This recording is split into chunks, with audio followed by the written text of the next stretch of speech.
Afkar, mana lemarimu? Roni, oi lama lana. Periksa lemari.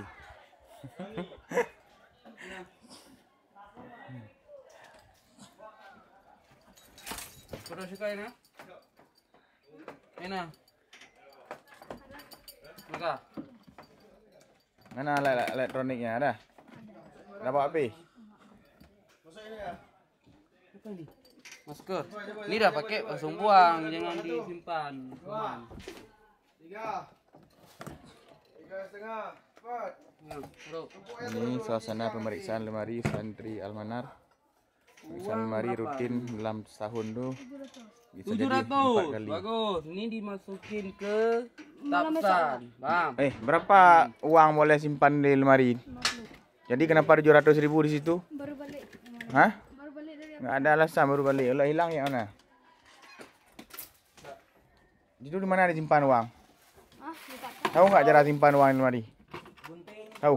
Dia nggak boleh nampak-nampak terus itu cara simpan. Tahu nggak gimana? Gimana? Saya kasih tahu. Kalau usah dulu simpannya di bawah ini dalam buku, tapi jangan lupa nanti bawa di kelas. Kalau nggak dalam baju-baju itu, dalam kantong baju sini, kan bajunya kelipat tuh. Masukin ke situ, jangan nggak boleh nampak dompet-dompet terus. Kenapa nggak dibagi-bagi sama kawan? Baru bawa kemarin tuh. baru bawa apa nih?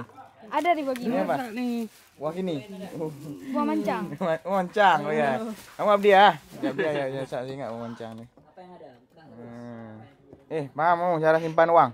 Dia nggak boleh nampak-nampak kali, ya. Dia simpan harus rahasia ada, ya. Pagi 700.000. Kamu udah melanggar tuh, simpan uang lebih. Ini lemarinya Raja Afkar. Ayo pas lain ada.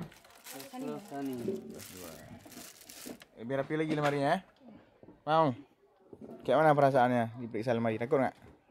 Karena nggak ada menyimpan barang rahasia. Jadi? Biasa aja. Biasa aja.